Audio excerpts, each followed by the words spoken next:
What a good boys, Bill Chris on the internet one day. Chris said to Neil, let's make a podcast, boy. Come on now, what do you say? Well, what will this podcast be about? To deal with a tear in his eye. We got stories that people tell each other from Louisiana Pie to the city of Mumbai. Oh, you mean urban legends. And the podcast was Urban Legends with Bill and Chris. You take care, y'all.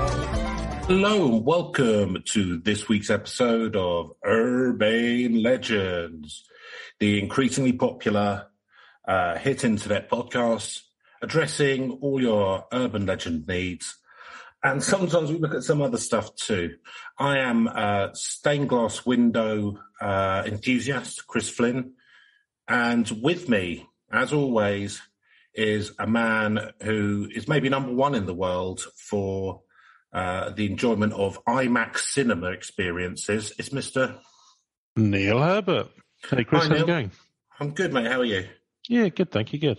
Seen any good stuff at the IMAX recently? I know you have.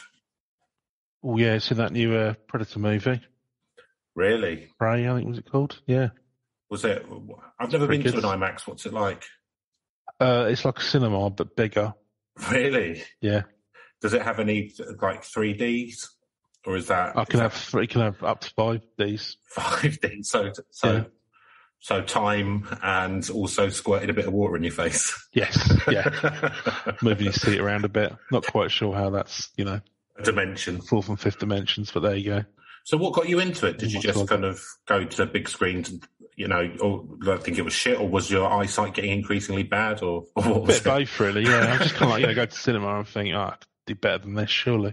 Quite expensive to have to go up to London to see a film, though, isn't it? Well, it is a bit, yeah, but kind of like, and the walks are, it's a killer. Obviously, going up to the BFI. Oh, what you walk up there? Yeah, well, that's to save a bit of money. You see, Dick Whittington style. Yeah, I mean, if I could get a coach and horses up there, that'd be nice all on the road. But they don't take hitchhikers that look like me too often these days. So. Do you? What's that? Sensible humans. Yeah. Right then. Do you have all your belongings in kind of a tied up handkerchief? Yeah, the bindle. Yep. Lovely. Yeah, and does a cat lead your way? Cat leads my way. I sing a song about being on the open road. Hey, nonny, no. I have, I've got handkerchiefs I wave around. I eat a can of beans on an open fire. I'm off to see the Predator today at the IMAX. Hey, nonny, no. Is that why people won't pick you up? Well, I don't know. You'd have to ask them as they zoom past. Veering towards me. Yeah. I don't know how it's like on the hottest day we've had for years, and but they still managed to splash me with, I was just probably pissing. I think they're throwing water. Yeah, I think they're just throwing some kind of liquid, some foul-smelling liquid out of the car. So. Yeah. And Neil, I noticed that you've got a fresh new look today. Is this your kind of attempt to throw your hat in the ring to star in the new reboot of Max Headroom? Because you're wearing shades, I notice. Got headphones on. It's quite cyberpunk. Well, they're bringing him back, aren't they? So I don't think they'll make me the main man, but if I can get in on some of that sweet 80s cyberpunk action. Yeah. What role do you think you play? Producer? I'll be like the glitch in the Matrix or whatever they're calling it. So kind of rewriting it a bit. Yeah, and that's where they know it's bugged and then they just try and fix it. Oh. I could be like Max Headroom's nemesis, maybe. I don't know. It would be cool. Minimum elbow room. Tracking error. Give it some of that 80s flavour, Ooh. Anyone who doesn't remember the days of VHS, there you go. There's one of the things you would deal with. Yeah, scary times, weren't they? Oh, dear. Oh, the track on this is all shot. No. Somebody's been watching this scene a little bit too often. Stretch the tape beyond endurance. I've got a they bit don't know that tracking's going to fix this. Have to wait till it's on again. Oh. Fortunately, there were only 4 films back then, so yeah, it'll be on Tuesday. What were you going to do?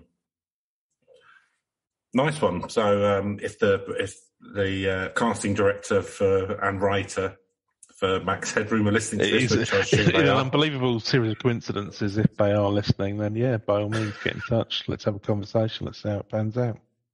I mean, they could be the person who downloaded every single episode the other day.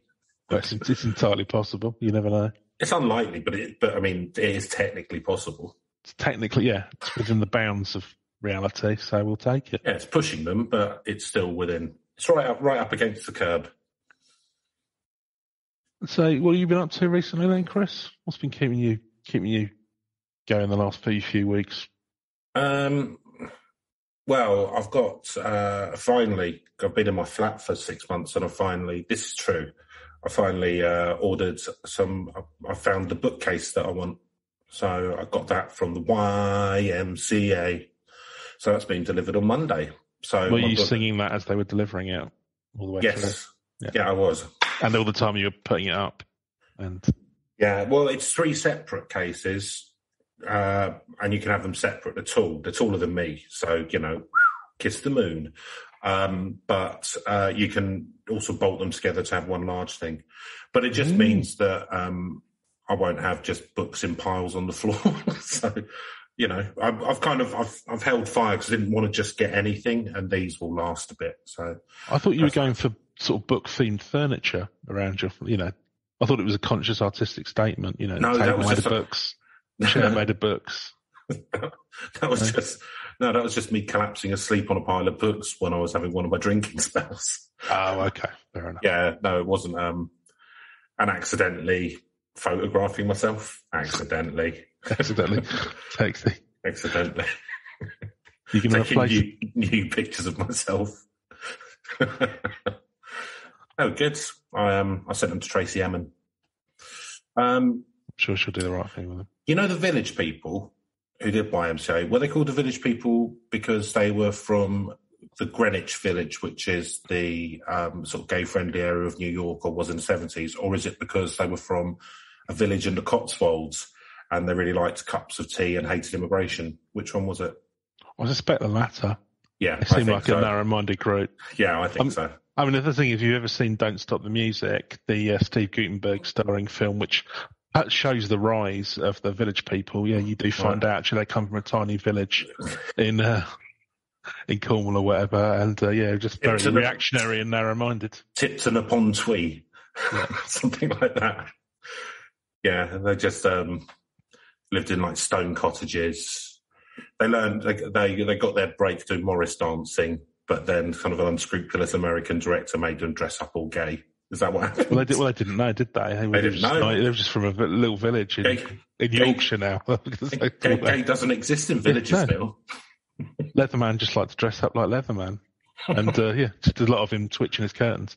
I mean, that is actually the funny thing about that film, because it's literally... There's a funny thing about it. Well, yeah, it's... Wow. Well, the thing is, they're all supposed to be like in character, but unironically. Well, I say unironically. Clearly, they knew what they were doing. But what, are they actually in it? The Village People are in it. The Village People are all in it, and it's how they all actually met and joined. So, like, literally, there's a guy who's just a builder, Marvel origin story. He's just building some stuff. A set one day, and he's like, "Hey, I like disco dancing." And then I can't remember how they introduced the Native American character. I imagine it doesn't age well. I don't think there's a good excuse for that behaviour. And the cop? Well, again, I think he's literally just like, hey, I'm just a police in here. He's come. I love disco dancing. Pretty much all of them are just that. There's been, hey, you guys, there's been some complaints about this music you're playing. I'm going to have to turn it down. Wait. Foot tapping, hips are swinging. Can't resist the music. It's pretty much like that. Hey, I'm heading my badge in. Ow! This is where I need to be. And just Steve Guttenberg on roller skates with a Walkman just spinning around going, hey. What character did he play in it? I think he's like their manager or something. Like he wants to start a band. But he's got no musical talent himself, so he just decides to go out and get like a builder. A guy dressed in Native American headdress. I can't remember what the other ones were. Yeah, Leatherman and whatever. I assume a sailor. Yeah, I think there was a Navy fellow, wasn't there? Yeah, I think we want you as a new recruit. Yeah. I imagine they were down by the docks in one scene. That's how that happened. Played some disco music. I mean, I suspect it's all very known, but it's all played as if they genuinely are in those professions. And they just I love think disco that's the music. only way to make a film about the formation of the village people. Like, I think that's quite funny. Surprisingly entertaining, actually, yeah. Oh, good. Well, there you go. Maybe we can, we'll go and see it when they show it in the IMAX. Yes, it's got to be any time The soon. new one, yeah? Well, Recent. let's be honest. I mean, is there any IP that they won't fucking remake these days? They've got to be getting around to Can't Stop the Music soon. I imagine Gutenberg will have like a knowing, cameo. Gary Bruckheimer introduces. Yeah. Because, yeah, they transform into members of the village people. They're just normal, I don't know, teapots and that. Well, no, it'll be like, they'll be BTS or something these days, won't they? I suspect. What's BTS? Isn't that like some The Korean boy band? Korean boy band or something? Yeah, I don't really keep up with modern music. It passed me. Well, not the sort of like chart stuff. Well, it's really difficult these days. I was thinking about this earlier for reasons beyond my own knowledge, really. But because music's all kind of online and Spotify and all that, you don't... Like, I used to kind of like pick up songs and stuff like from the radio or from mates or from going out, to clubbing and that. But, I couldn't name like Beyonce's probably one of the biggest stars in the world, if not the biggest. I couldn't name one of her songs since probably 2005. Probably like like Put a Ring on It. It's probably the last one I know. And she's probably had about 15 albums since then, but I wouldn't naturally go, I'm going to go and listen to Beyonce's album. So therefore I don't catch it anywhere else. Yeah. Because, sometimes you'll catch a song and go, oh, that's quite good. And then you'll go and listen. But that doesn't really happen anymore. So it's kind of become weird, the music scene. Slightly disjointed. Cool. So are you happy about my increasing adulthood with having shelves now, getting some new shelves? Good, isn't it? Yeah, I think that's a step in the right direction. Absolutely. Absolutely. Now all I need is a bed, cooker, sofa. Yeah. I need to have a flat that isn't just filled with Lego toys. That's furniture. And my little Ferrari bed. Ferrari bed, yeah. Yeah. It's over 6 foot. It's a bit uncomfortable. Not really intended for anyone over 3'5". I mean, you use it basically as a pillow, don't you? Pretty much, yeah. Lovely. I'd like to say as well that our listeners and friends and brothers and sisters in the US have now overtaken the UK as our primary listenership now. So we'll be catering to you a lot more now. I don't know about you, Neil, but as soon as that happened, as soon as that ticked over, I burnt the Union Jack, pinned up a Stars and Stripes, and then did that thing to the flag that you have to do every morning. Well, I've pledge my allegiance. Oh yeah, and I also renounced my British citizenship. Yeah, quite right. No, I've had Old Glory tattooed in a rather uncomfortable place that I won't get specific on, and I try and salute it as diligently as I can every morning. Your taint? Singing the Star Spangled Banner, yeah. I think that's disrespectful, isn't it? Or is it the most respectful because it's the most painful? Well, that's what I like to think. I have to check the... There was no offence intended, I assure you. It was... Yeah, so thanks very much for listening, everyone in the US. Really appreciate it. I hope you get some enjoyment, or just kind of it really makes you angry and you kind of hate listening. That's fine. Figures all show the same. Just passes the time because there's nothing better to do. It's all fine. So, and today we're going to be looking at an urban legend from the US, from Connecticut, which is one of the elder states, isn't it? In New England, one of the little lads up at the top. One of the original 13, yeah. And it is The Curse of Dudleytown. Ooh, Dudleytown. How you feeling about that? Immediately I'm thinking about Dudley Moore for some reason. Yeah, so was I, yeah. It's only Dudley, I know. The story behind one of the most infamous lost towns in American history. And this is from American Hauntings, Inc., INK.com. Well, this is promising already. Yeah. It's got some hauntings. Well, we've not done a ghosty one recently, have we? No, not really. I think the last one probably Bloody Mary. Yeah, I guess it's kind of a ghost. Ish, yeah. So, the first bit's in italics, so I'm going to read it in in a deep voice. Nice. For many years, ghost hunters have been fascinated by tales of the lost village of Dudleytown, a vanished Connecticut village that was apparently plagued by ghosts, demons, and residents who vanished without a trace.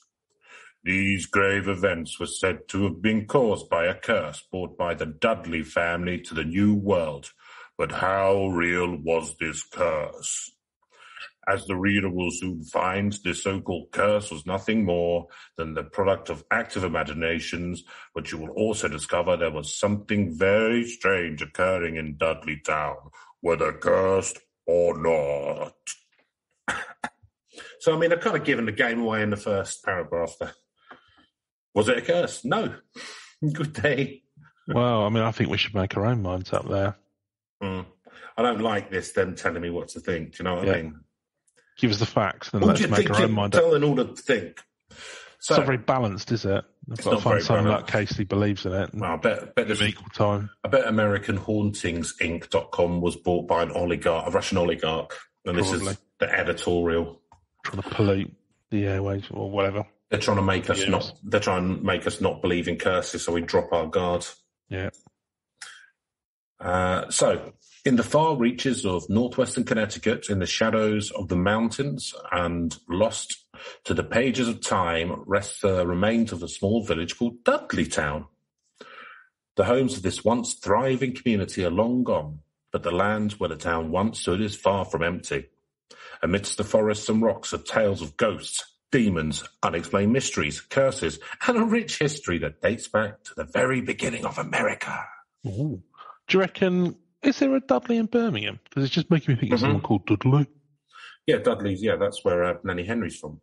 Ah, yeah. It's in, it's in the West Midlands. It's kind of just outside Birmingham, but yeah. Because Dudleytown, it makes me think there must have been somebody called Dudley went over there and just the family's second name was Dudley, wasn't it? Said that in the start. So, today only the cellar holds and a few stone foundations remain. The roads that once traversed this place are now little more than narrow trails, where only a few adventurous hikers and the occasional ghost hunter dare to wander. Although it's forbidden, the most hardened curiosity seekers still dare to venture down dark entry roads and into these shadowy woods at night. Why is it? Who's forbidden it? Well, I mean, does somebody own? Yeah, CIA. Majestic 12. Yeah. Right. Illuminati, I would assume. I don't know. Is it private land? Don't know. Is it? It may not be forbidden. It may just be them making that up. Yeah. Do they have the? I don't think they have the same right to roam that we have in the UK. No, if it's private land, it's private. You can just get shot, can't you, in America? Whereas we've got in this country we have depends on the state. Well, you can't just roam wherever you like. I mean, there are routes. No, you can't just walk through someone's house. You have to offer reasonable access between different walking points, even if you've got private land. But there are certain restrictions. I think you can give it. But yeah, no. I mean, depending on the state, there are some have laws that if you're invading someone else's property, you have the right to fire, assuming aggression or whatever. But I don't know about on like land though. I mean, if that would be more like if you were on somebody's house or property or whatever. Farm maybe, yeah. Well, you hear stories about people like if you probably don't want to be getting on someone's property in Appalachia or something. Because, But to be fair, a lot of the stories around Appalachia is just a sort of it's kind of a racism against Appalachian people having a go at just people who are poor or whatever. But they've been kind of doing that but they're not like a lot of Appalachian people aren't that poor. They own land and farm stuff, but it's kind of like othering them. And it's been going on for hundreds of years. There we go. That's unusual for humans to do, isn't it, Neil? I've certainly never heard of that before, Chris, but I should bear it in mind going forward. Dudleytown, or at least the area where it was located, was first owned by a man named Thomas Griffiths, one of the first to settle in the region in the early 1740s. There are no records to say that he ever lived where Dudleytown later stood, but he did own half the land in 1741. A few years later, with the arrival of Gideon Dudley, Gideon, it's a nice name. Nice. It's the kind of name that you'd give a monkey. In 1747. Well, he's got his own Bible, so, Gideon Bible, yeah. Yeah. Exclusively for chimps. Yeah. Society of Gideons, the chimp Bible. The village. So that's who the village was named after. Gideon was followed to the region by his two brothers, and Dudleys had become known over the years as the men who brought the curse to this small town, the curse that has allegedly plagued the region ever since. According to what have turned out to be both recent and fanciful accounts, the curse had its beginning in England in 1510. That's exotic, isn't it? At that time, Edmund Dudley was beheaded for being involved in a plot to overthrow King Henry VIII, our most famous of kings. Yeah, he probably is, actually. Yeah. He got about, didn't he? Oh, he was a bit of a geezer, wasn't he? It's certainly one way of putting it. Them Tudors. He would have liked the video of the song Blurred Lines, wouldn't he? He would have been all about it. The peak of toxic masculinity. Yeah. The only reason, but the thing is, right, do you know why that video was so kind of, well, just out of order, really? Yeah. No one gave a shit. That was the first week when they released that. That was the first week where YouTube views would so they caught a controversy deliberately would go towards chart position in America. So that's why they did it. I mean, it's pretty cynical, but worked, didn't it? That's the music biz. Mm-hmm. At that time, Edmund Dudley was beheaded Henry VIII. Supposedly, a curse was placed on the family at this time by who? What famous wizard Henry VIII? Well, if he wasn't, he probably knew a few. He's probably in with Merlin, wasn't he? Yeah, I believe that. I believe they crossed over. But Merlin can do whatever he likes, can't he? As established in Merlin's Oak. Goes backwards through time. Yeah. Hides behind hills. Yeah. So the curse stated that all of Dudley's descendants would be surrounded by horror and death. Proponents of the curse claimed that the Dudleys then began to experience a rather disquieting run of bad luck. Oh dear. This run of bad luck's rather disquieting. What sort of bad luck? Cursed us. Because hang on a minute. So he's come along after the fella who because I heard 1749 or something. No, well, so that's when they went. So that's when they went. That was when the descendants went to America. Right. So their bad luck extends all the way back to Tudor periods. Yeah. But the curse is on their house, Neil. Right. Okay. A curse on your house, not yours. Immigration isn't going to help them. Just travel with them. The curse is in the blood, isn't it? It's in the DNA. You curse, like we you all know, the you dole. curse. Yeah. It's not the house; it's the dole that's haunted. Yeah, you curse the DNA so that it goes through the lineage. Kind of like an X-Man. Edmund's son, John Dudley, also attempted to control the British throne by arranging for his son, Guildford, to marry Lady Jane Grey, next in line for the crown. After Edward VI died, Lady Jane became the queen for a short time before the plan failed, ending with the execution of Lady Jane and the two Dudleys. Yeah, I think she lasted about 6 days or something, didn't she? That was a decent run, isn't it? Be enough to get some silver in a carriage. Yeah. To make not too shabby, being a top job there. Bit like our current Prime Ministers. Mm. You could see Liz Truss being out within a week, couldn't you? I can't talk about them. It's just like, because they're trying to play to a really, really tiny subsection of the UK, which is Conservative Party members, of which are about 200,000 in a country of 70 million. And the ones who support them tend to be the most right-wing. The stuff that they're coming out with, they're just trying to out-cunt each other. Yeah. There's going to be civil unrest in this country. It's an edifying spectacle. Within the next 6 months, there's going to be massive civil unrest and a general strike. I guarantee you that. You can put some money on that, people. Chris said that. With our new sponsors, Betfred.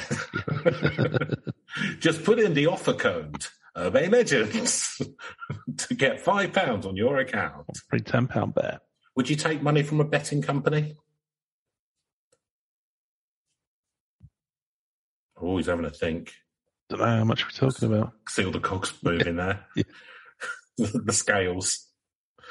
I'm trying to avoid it if I could. I don't know. It's not like British American tobacco or something, is it? It's not. But yeah, I don't know. It's probably equally as. I mean, I don't know that people have kind of lost their houses from smoking. The number in your health and with all their activities and sort of like countries where they try and sort of like, yeah, I don't know. I think they're slightly more. Would you like to avoid it, but if the money's good enough, you're willing to listen to offers? It, yeah. Right, good. Yeah, morals negotiable, definitely. To make matters worse, Guildford's brother returned to France and, being a military officer, brought home a plague which spread to his officers and troops. It's not doing well, is it? Oh, it's the curse. The sickness wiped out massive numbers of British soldiers and eventually spread throughout the country, killing thousands. John Dudley's third son, Robert, Earl of Leicester, a favourite of Elizabeth I, wisely decided to leave England and travel to the New World. It would be his somewhat luckier descendant, William, who would settle in Guildford, Connecticut. Three of William's descendants, Abiel, Barazali, and Gideon. That's a weird name for Barzallai. Is that something from the Gideon Bible? I don't know. It could be biblical, I guess, but it doesn't ring a bell. So what? Yeah, the first one's Abel. Yeah. So they're biblical names, I assume. Would later buy a plot of land in Cornwall Township. Ooh. While there are some undoubtedly grim events that surrounded the Dudley family in England and France, questions have been raised whether or not any curse really followed them to the Americas. The question has been raised because in order for the curse to have been passed along to account for the haunting of Dudleytown, then William Dudley will have had to have been the son of Robert, Earl of Leicester, but he wasn't. Robert Dudley had only two sons and one of them died while still a child. The other went to Italy, and while he had children, all of them remained in the country. This means that there was no link between William, his sons who founded Dudleytown, and any so-called curse. But they cursed the House of Dudley. So this person is literally taking the mindset that it is genetic. Curses are genetic. Well, yeah, but I think they're saying that if the other ones had no connection or lineage or whatever from them. Yeah. Don't know. Well, again, Chris, it's, we've got to do this basic research to parapsychology, crying out for funding. Musk, we are asking you again. Yeah.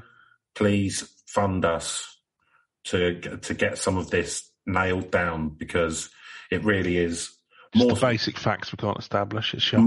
More so than even environmental collapse. This is the number one threat to humanity as it stands. How do we know that the environmental collapse isn't a curse? Isn't a curse. A curse from say a whale. Yeah, whales are clever. We're cursed to sleepwalk into a climate crisis. Can't rule it out. Can't rule it out. So, but while we may have established the fact, don't like the use of the word fact there, that Dudleytown was never cursed, this does not mean that it was not tainted in some other way. There are many places across the country where odd things happen or where land does not seem quite right. Records indicate that the land around Dudleytown was once Mohawk Indian tribal grounds, but tell us little else before the coming of the first settlers. The region has gained a chilling reputation over the years. Could the weird stories and strange disappearances here be connected to the past in some way, or are they nothing more than just coincidence and imagination? Mm. In the early 1740s, the mentioned Thomas Griffiths bought a parcel of land that would later be considered the first lot in Dudleytown. The land today looks much like it did when Griffiths first came here. It's covered in thick forest and the ground is strewn with rocks. The nearby mountains also heavily shadow the area, so it receives little sunlight. That's a shit bit of ground, isn't it? I'm going to open a mushroom farm. I mean, you wonder whether they were not terribly competent at picking these things out. I'm going to raise me up some woodlice. Maybe they got there late. Well, no, because it's saying it's the first parcel of land for Dudleytown, so... Well, fair enough. Actually, I've Or got for Dudleytown, but maybe Dudleytown was like the least desirable place in all of wherever, Which may end up possibly being why it was abandoned. Yeah. The woods were later dubbed with the rather ominous name of the Dark Entry Forest. Interessant. I mean, sex sells, doesn't it? So maybe that's bow, wow, bow, wow. In 1747, Gideon Dudley brought some of the land from Griffiths to start a small farm, a mushroom farm. I'm going to grow muss. By 1753, Gideon's two brothers, Barazali and Abel Dudley from Guilford, Connecticut, also purchased land nearby. A few years, not a bright family. A few years later, a Martin Dudley from Massachusetts also moved to the area, but was from a different line of the family. He later married Gideon's daughter. Keep it in the family now. Nice. Yeah, well, That's what we say. You got to, these blue bloods, you got to keep the line pure, haven't you? I mean, it feels like if they're just buying farmland that gets no sunlight, where the ground is just rocks, that maybe a bit too much of this blue blooding's been going on. Well, it's the fine balance you've got to tip, isn't it? But hey, that sounds like ideal conditions for mushroom farming, though. So, well, exactly. When they're making delicious risotto, you'll be laughing on the other side of your face. Yeah, or tofu. Yeah. That's probably a type of fungus, isn't it? Or like some truffle. That's something that's it. Yeah, no, but truffles, they'll sell for Yeah. fortune. Yeah, magic mushrooms, psilocybin. Yeah. Could be it. Party boys, obviously. Oh, the Dudleys certainly were. Yeah. Oh, no, I took some mushrooms and married my cousin's daughter. Shrooms will do that for you. Take some more. One thing that should be mentioned is that Dudleytown was never an actual town. It was more of an isolated part of Cornwall. The village rested in the middle of three large hills, which accounts for the recollections of it being nearly dark at noontime. The Cornwall Township was never a good area for farming. No shit. As it's apparent by the rocks that were used to build the foundation of the stone walls that still stand today. In spite of this, though, settlers began to trickle into the area. The Tanner family, the Jones and the Pattersons, the Dibbles and the Porters all took up residence here. The community Watch for them Dibbles. Oh, fucking Dibbles. We chased them out of England. The community grew even larger after iron ore was discovered nearby, and farming became a secondary concern. So it's a mining community now. It's an iron rush. Yeah. I mean, the Iron Age was a little while before, but iron as far as the eye can see. Woo-hoo. Woo-hoo. However, there were never any large stores, shops, schools, or churches in Dudleytown. Provisions had to be purchased in the nearby towns. And when one died, a trip to Cornwall was necessary because, in addition to there being no church in town, there was no cemetery either. Just leave them in the mines. Yeah. Or use them to... Feed them to the mushrooms. Exactly. Mushrooms would love that. And also, it would improve the soil. So... years of that, you'd be laughing. Exactly. Get some guano. Beautiful. The population of Dudleytown was never large, and according to an 1854 map, the peak number of families who lived here only reached 26. So you got like 100 people, probably. Yeah, give or take. I mean, obviously it fluctuates daily because of the mortality rate and the birth rate. Absolutely. Or just, sometimes it's up to 500, sometimes it's down to 6. Death rate, yeah. In spite of all these things, the town did thrive for a time. Dudleytown was noted for its timber, which was burnt and used to make wood coal for the nearby Lichfield County Iron Furnace. It's so far, all of these towns are just towns in the UK. In Cornwall District, Guildford, Dudleytown, Lichfield. They just kind of named it from where they came from, didn't they? Yeah, is this just like a list of shit towns in the UK? I thought this was an urban myth about somewhere in America. So Lichfield County Iron Furnaces in Cornwall and other towns. The furnaces later moved closer to the railroads and the more industrial towns and the lumber was no longer needed. Iron ore was used from the area for a time, and there was 3 water-powered mills in Dudleytown. Most of the mills eventually closed because of the long trip down the mountains to deliver their goods. So, I mean, I'm not hearing a lot of haunting and stuff at the moment.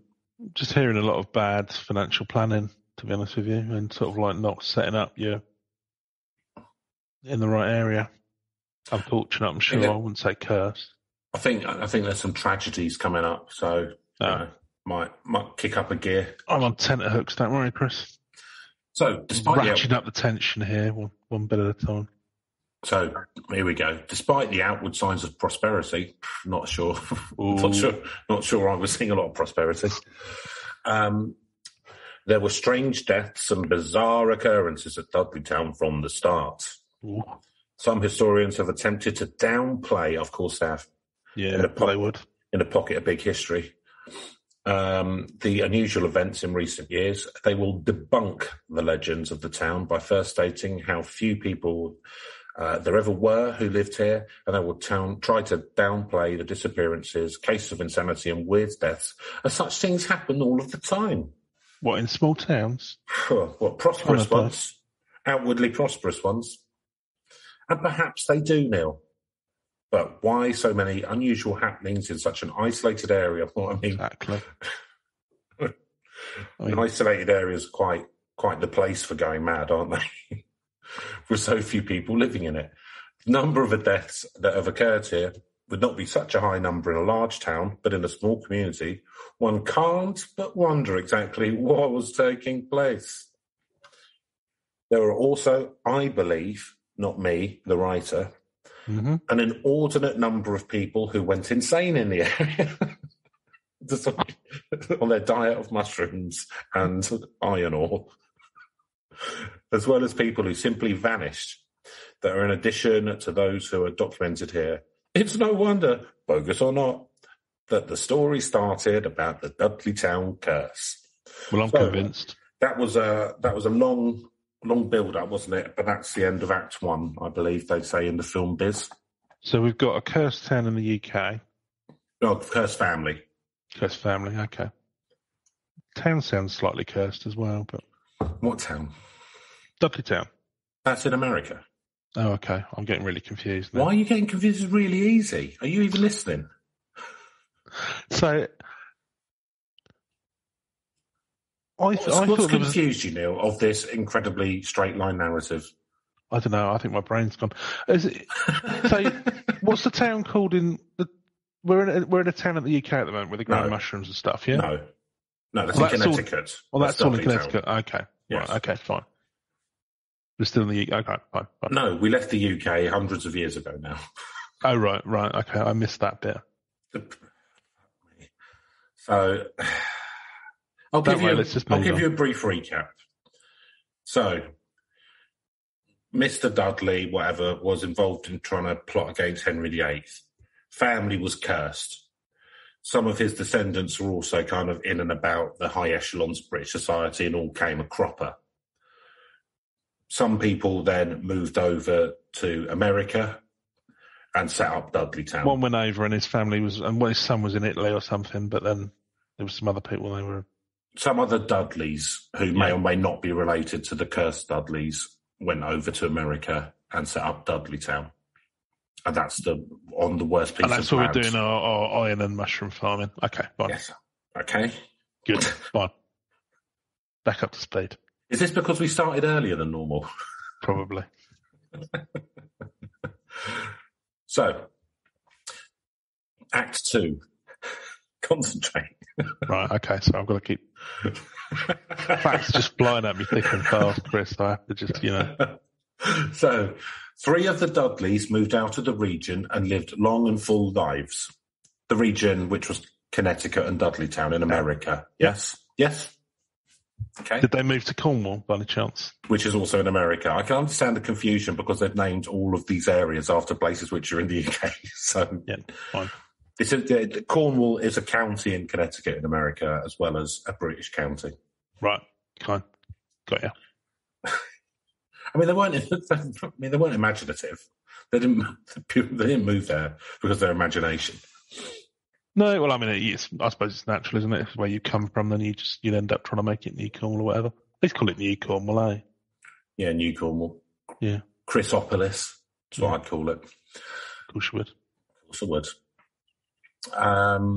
So they moved out of the area. They died of natural causes and forever diminishing any possibility of a curse.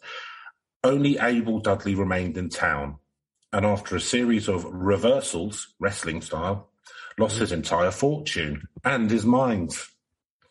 Abel died in 1799 at the age of 90. I mean, that's a good innings. Not too bad. Doesn't sound too cursed.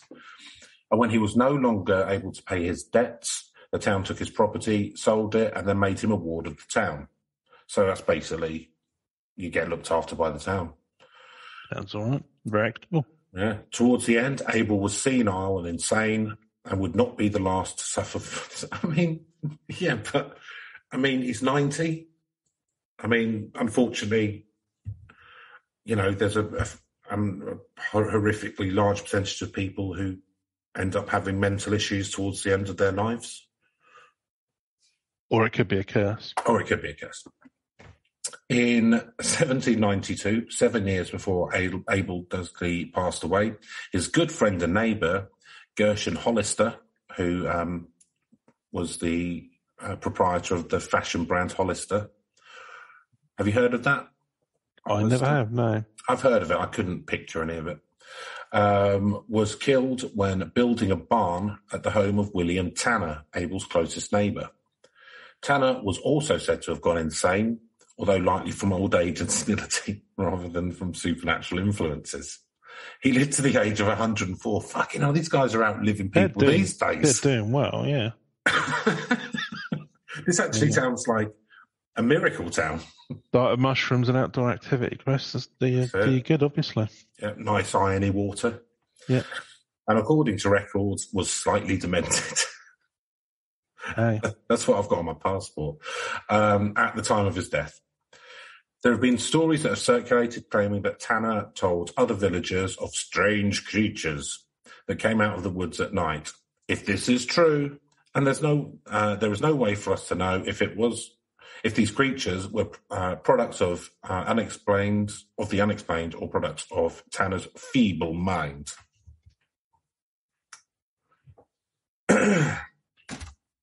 The Nathaniel Carter family moved to Dudleytown in 1759 and lived in a house once owned by Abel Dudley before he was made a ward of the town. A mysterious plague swept through Dudleytown and Cornwall and took the lives of Adoniram. Easy for you to say. Adoniram. Adoniram. So they've got some weird names, man. Adoniram Carter family, relatives of Nathaniel, and saddened by this loss, they moved to Binghamton, New York from Dudleytown in 1763. Those who believed in the curse say that the taint of Dudleytown followed after them, but their tragic fate was actually far too common during the early days of the frontier. The Carters moved to the Delaware wilderness in the heart of Indian Territory, and during the attack, the Indians slaughtered Nathaniel, his wife, and infant child. The Carters' other 3 children were abducted and taken to Canada, where 2 daughters were ransomed. The son, David Carter, remained with his captors, married to an Indian girl, and later returned to the United States for his education. He went on to edit a newspaper and become Justice of the Supreme Court. Wow. That's a good story. I wonder what his story's like. That's a step up. Yeah. I've been kidnapped. I'm moving into this First Nation tribe, just become one of them, raised by and marry. Oh, everyone's chipping in to get me an education, and now I'm on the Supreme Court. That's nice. A hell of a ride, isn't it? Another bizarre tragedy affected one of the most famous residents of the region, General Herman Swift, who have served in the Revolutionary War under George No Teeth Washington. In 1804, his wife, Sarah Fay, was struck by lightning standing on the front porch of their home near Dudleytown. People used to get struck by lightning a lot more than they do these days, don't they? It seemed that way. Do you think Maybe it's I'm less cautious. I don't know. Well, I'm not very cautious. If it's a lightning storm, I don't stay indoors. But there's a lot of, I guess, there's taller stuff. We've got a lot of tall buildings that are... Yeah, I suppose maybe there might be. Yeah, I don't know. Don't know how often people get struck by lightning. Not very. I think the best place to be struck by lightning is a golf course, isn't it? That's what they say. If you want to be struck by lightning, go out on a golf course because it's flat and there's no trees in it, and you've got loads of, you're holding metal sticks. You're holding. Fair enough. Yeah. You're holding conductors. Maybe we should do that for 100th episode. I'll see if I can get struck by lightning. Get struck by lightning? Yeah, okay. Right. See if it gives me any powers. That's bound to, isn't it? I would have thought so. Did this lady have superpowers? Does it say? No, it says she was killed instantly. Oh right, okay. Well, I guess that's a kind of superpower.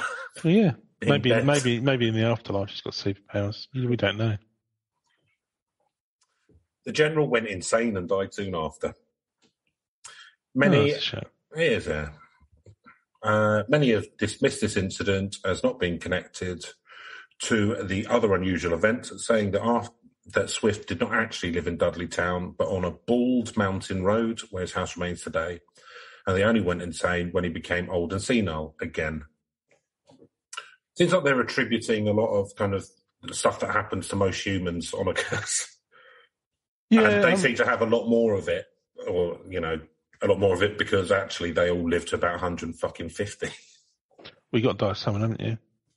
But no. Natural causes can't take it. There's going to have to be lightning.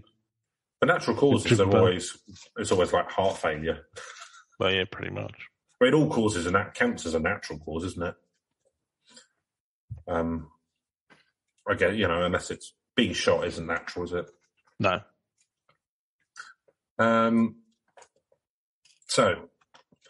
But in an area this sparsely populated, the records indicate 3 people to have gone insane in the space of less than half a century.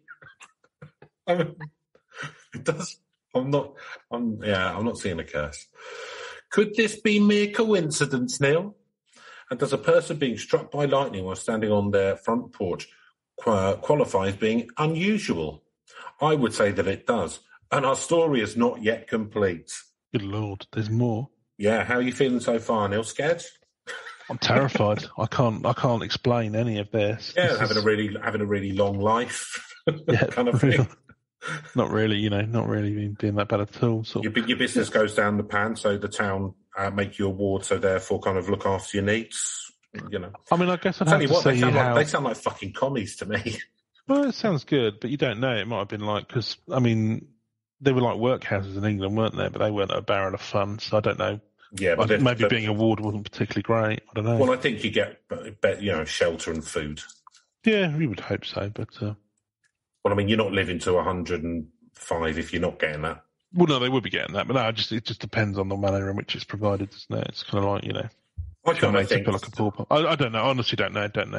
Yeah, but how that worked. If you've gone mad, you don't really care, do you? That's true. Like, yeah, whatever. Don't care. I'm not caught up in your laws.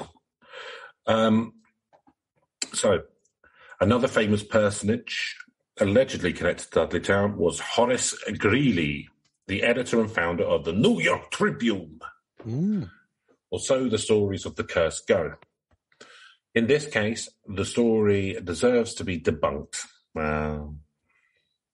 Greeley married a young woman named Mary Young Cheney, who the stories of the curse say was born in Dudleytown. In truth, Mary was born and raised in nearby Litchfield and never lived in Dudleytown. She left the area in early 1833 and went to live in a vegetarian boarding house that was owned by Dr. Graham of Graham Crackers fame. Okay, yeah. Or I believe they call them Graham crackers in America because they pronounce Graham Graham. Yeah, it's Craig that always gets me. Or we'd pronounce it Craig, but they call it Graham's Graham. Graham, yeah. I'll tell you what, our mate Graham wouldn't like that, would he? Don't know, he might. Called Graham. He got quite used to maple syrup on He does like maple syrup on breakfast. Yeah. Sin against God in my eyes, but it depends on what the breakfast is. If it's pancakes, lovely pancakes, yeah, fine, fair enough. If it's a bacon, no. If it's a roast chicken leg, so roast chicken leg for breakfast. They're talking about Henry VIII. I'll have a roast chicken leg for breakfast if there's one kicking about. Fair enough. I buy quite a lot of cooked, like pre-cooked chicken thighs and legs because I've treated my cats like royalty. Yeah. So I like to give them it, and sometimes I just go, just have a little bite for breakfast. Why not? Fair enough. It's good, isn't it? It's good for you. Protein. Oh, yeah. Decent enough, mate, yeah.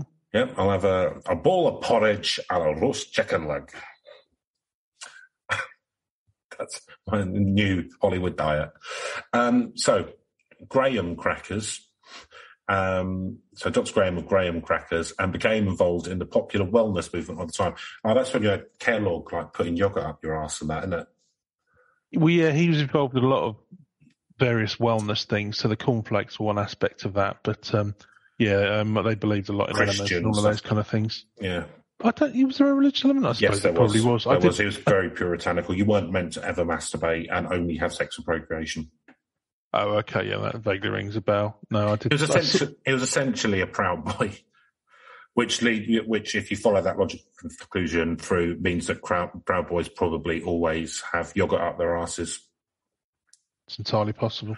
That's just following the threads, Neil. That's why they walk like Pulling that. So I've heard. Just asking questions. So, while there, she met and later married Horace Greeley. In 1872, Greeley ran for president against Ulysses S. Grant and lost the election. A short time before it, Mary suffered from an attack of lung disease and died. That's probably pneumonia. Entirely likely, yeah. Yeah. Yeah, pneumonia was just a death sentence for antibiotics. I'd be dead if it wasn't for antibiotics, because I've had pneumonia. Her death occurred in New York City with her husband and two daughters, Ida and Gabrielle in attendance. She was buried in Greenwood Cemetery. The legend claims that she committed suicide, but this was not the case. Greeley himself died 1 month later, and the electoral votes that he received in the election were distributed to minor candidates. After the Civil War, Dudleytown began to die. Many of the villagers simply packed up and moved away. The demise of the town itself is hardly surprising, whether you believed in the so-called curse or not. Its geographical location was foolhardy at best. Surrounded by hills and an elevation of more than 1,500 feet, there was little chance that a good crop would ever grow and sustain life in the village. The winters were harsh here, and even the hardy apple trees were stunted from months of cold. As mentioned already, the soil was rocky and the area was plagued by almost too much water. So in some ways, I guess it was kind of cursed, but it's just really by the fact that it was a crap place to have a farm. I wouldn't really call that a curse. Well, no, it's just, it's just people who, I don't know, were they not farmers before they came across? I'm not really sure, but... I don't know, maybe it's the only bit of land they could afford. Yeah, I don't know. But yeah, it's not, it's not a curse, is it? But yeah, it's... Oh, well. So that must have happened all over America, though. Oh, yeah. Because you read about people who, like, kind of, tried to set up land in California and stuff. I think people probably... All the good bits were gone. I think people probably bought land sight unseen from people in the towns. Like, when they got off the boat, they were like, kind of dodgy, sort of, hey, I've got some wonderful land for you. For you, my friend, I'll give it to you for... Oh, it's beautiful. It's up in the mountains, great views, water. You could start your own farm there, kind of thing. Do you know what I mean? Like, it sounds great. Oh, that sounds great, yeah, boys. Nice. Wonderful, great, yes. Wonderful, yes, stored form. So the water pooled into tepid swamps and seeps into the earth, creating a damp morass. None of this sounds good for helpful. Mind you, they're all living to about 110. So yeah, exactly. It's that mountain air. Yeah. So, even if you overlook the idea of an actual curse, and admit the location of the town must have had a hand in its undoing. I'd say it had more than a fucking hand. Yeah. I think both hands on the steering wheel there. The sheer number of unusual deaths, leaving out that of Mary Greeley, and mental conditions in such an isolated area more than suggests something out of the ordinary was occurring in this little town. Again, I disagree. And no matter how hard the debunkers try to disregard the next mysterious event to occur in Dudleytown, their efforts fall short. Here we go now. Sounds like a big one. Finally, we're getting to something. Finally. The events occurred in 1901 at a time when the population of Dudleytown had dwindled away to almost nothing. One of the last residents of the town was a man named John Patrick Brophy. Tragedy visited swiftly and in several blows. First, his wife died of consumption, which was not uncommon in those days, and there was nothing strange about her ailment, as she had been suffering for it for years. This did not lessen Brophy's grief, however, but he was soon further struck when his 2 children vanished into the forest just a short time after the funeral. And while their disappearances could have been voluntary, they had been accused of stealing sleigh blankets, a minor offence. There was nothing to indicate. Oh, you know, kids. There was nothing to indicate that it was. They vanished and were never found. Shortly after, Brophy's house burnt to the ground in an unexplained fire, and not long after, Brophy himself vanished into the forest. He was never seen again. Well, if his kids go missing and his house burns down, then yeah, he's going to go try and find the kids. Yeah. You know, or just, you know, end it all. I really don't know, but yeah. No. He was under a fair amount of stress, I would say. So, yeah, go on. No, I'm weighing up the likelihood of cursing here, but yeah, fair enough. By the early 1900s, Dudleytown was completely deserted. The remaining homes began to fall into disrepair and ruin, and soon the forest began to reclaim the village that had been carved out of it. But there was still one other death. The proponents of the curse have connected to Dudleytown, and while the curse may be unlikely, it does mark one additional case of insanity for an isolated region that was already riddled with them. Mm. Around 1900, Dr. William Clark came to Cornwall and fell in love with the forest and the quiet country life. Clark had been born in 1877 and grew up on a farm in Tenafly, New Jersey. He later became a professor of surgery and taught at Columbia College of Physicians and Surgeons, as well as earning a reputation as a leading cancer specialist in New York. He purchased 1,000 acres of land in the wilds of Connecticut, which included Dudleytown, and began construction of a summer and vacation home over here. Over the next number of years, he and his wife, Harriet Bank Clark, visited the house on weekends and during the summer until it was completed. After that, it became mostly a holiday house for short trips in the summer and for Thanksgiving. Together, they maintained an idyllic second life near Dudleytown until 1980. One summer weekend, Dr. Clark was called away to New York on an emergency, and his wife stayed behind. And according to the story, he returned 36 hours later to find that she had gone insane. It's really needy. Good Lord. Just as a number of previous residents of the village had done. The story also claimed that she had told of strange creatures that came out of the forest and attacked her. She committed suicide soon after. But how much truth is there to this tale? Perhaps more than some would like you to believe.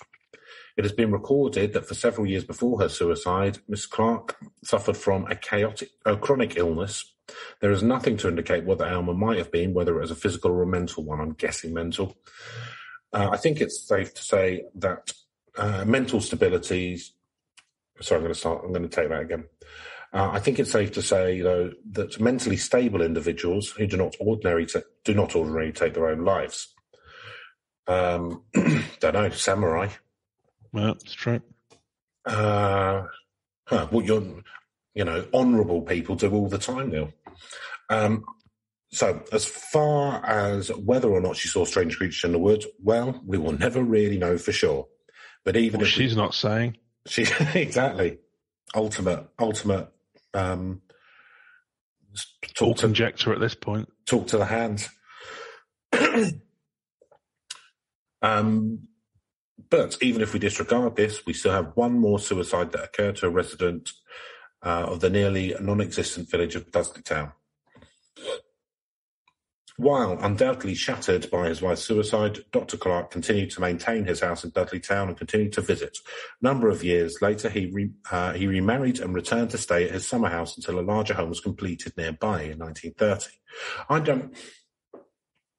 I'm not sure that I'd still want to be going to the place if my wife had committed suicide. No, I don't know. I mean, I guess he owns like a whole load of it now, though, doesn't he? So I don't know how easy it is to offload it. I don't know. No, but I mean that particular house. Oh, I see what you mean. Yeah, no, you think you would go somewhere else. Yeah. Yeah. So, in 1924, he and his wife, Carita, as well as other doctors' friends and interested landowners, formed the Dark Entry Forest Association. It was designed to act as a forest preserve so that land around Dudleytown would remain forever wild. They held their first meeting in 1926 with 41 members. Dr. Clark died in Cornwall Bridge in February 1943, and Carita passed away 5 years later. A number of their children and family members still reside in the area. Today, Dudleytown is mostly deserted, except for curiosity seekers and tourists who come looking for thrills. The Dark Forest Entry Association still owns most of the land the village once stood on. There are groups of homes on Bald Mountain Road that are very secluded from the main roads, and they belong to the closest residents. These locals maintain that nothing supernatural takes place in this region, and perhaps they are right. It seems unlikely that the curse on Dudleytown ever really existed, but on the other hand, there's something strange about such a small area with so many disappearances, unusual deaths, suicides, and cases of insanity. These stories of a curse had to have been gotten started for the same reason, and perhaps for a reason, and that's why. As far as we know, the ghostly tales began to surface in the 1940s. It was at that time visitors to the ruins of the village began to speak of strange incidents and wispy apparitions in the woods. Even today, those who have visited the place boast of paranormal photographs, overwhelming feelings of terror, mysterious lights, sights and sounds, and either of being touched, pushed, and scratched, by unseen hands. Some researchers refer to the area as a negative power spot, or a place where entities enter the world from the other side. They say that this may explain the strange events in Dudleytown's history, like the eerie reports, strange creatures, and perhaps even the outbreaks of insanity. The place is often thought of as tainted in some way, as if the ground somehow been spoiled here, or perhaps was souring all along. Some historians and debunkers dismiss such reports and theories and maintain that just because the so-called curse of Dudleytown doesn't exist, then nothing strange has ever occurred here either. However, an open-minded look at some of these things that have happened do seem to show that this is a strange place and that it has been an enigma from the earliest days of its history, its European history. Whether or not there was any truth to the accounts of people who have come here since the days when the village was abandoned is up to the reader to decide. Sounds like it. I should warn you, though, that trying to visit Dudleytown today, because I know you're thinking about it now, definitely up can be hazardous. You want to get all that mushrooms. Oh, I definitely do. Not because of ghosts. It should be noted that the planners for the Dark Forest Entry Association have forbidden trespassing on their property. In 1999, Get off my land. Get off my land. We don't want your type round there. In 1999, they announced they would no longer allow hikers on the land. In spite of this, many still go, now daring not only the spirits, but the authorities as well. Unfortunately, why? I mean, why have they done that, though? Well, it's private land, isn't it? Yeah, I know, but why? But if just woods, let people walk in the fucking woods. Well, fair enough, but Property's if they get a load of ghost hunters turning up, I suppose. So what? I don't know, it's like them guys who own Stoll Cemetery, wasn't it? Ugh. Unfortunately, the ruins of Dudleytown have been vandalised in recent years. That might be something to do with it. Well, there you go. And well, I know, but it's not exactly an archaeological dig, is it? Well, no, but you don't want to encourage that kind of behaviour, do you? Yeah, but that's not hikers doing that. Yeah. Hikers generally are quite respectful. Ghost hunters, I would say, are probably quite respectful. But, and the people who aren't, basically the kids of the people who own the land. right? Who doing the vandalism and going there drinking and whatever, fingering each other. They're going to do that either way. Fair enough. I don't know. I don't like that kind of, it's woods and it's on the planet Earth, and humans should be allowed to go and walk in the woods because we were born on this planet as much as anyone else. So, unfortunately, the ruins have been vandalised in recent years, and the constant streams of trespass have had a negative effect on the ecology of the area. Just as unfortunate is the fact that the forbidden quality of Dudleytown is what brings so many curiosity seekers to the vicinity. However, the author advises the reader to refrain from visiting the area until methods can be devised to better preserve the wilderness here, and until this unsettled corner of New England has been opened to the public again. Fair enough. If it's an ecological thing, fair enough. Yeah. So that's it, Neil. That's the story. Wow. That was long, wasn't it? That was very long and edifying. Yeah, no, it's I'm not seeing a lot of evidence of curses there. No, I think it's a small area, I get that, but it seemed like a lot of the unfortunate incidents were places that were close to, but not actually part of Dudleytown.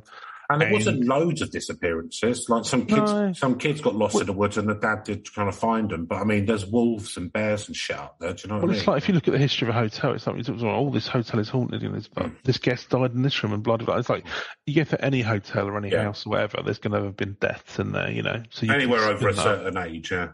So you wonder why they picked on this particular area. I mean, the place where I live now was built in around 1900s. So I would imagine there's been a couple of deaths here. Yeah. In the building. Just logically. Statistically, you would imagine that would have to be the case. Yeah, so you look over an area for over 300 years, then, you're gonna be able to, you would have thought, pin down some. Is that why you live in a tent? Because no one's ever died in it? No, it's to ensure someone has died in it. To ensure that you're in control of the death that happens within.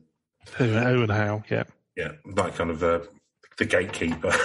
Yeah, I'll not get into that anymore. But so, Neil, should we go to our scoring system? Yes. Spookiness. Go for it. Hot shot. I mean, Cursed Town.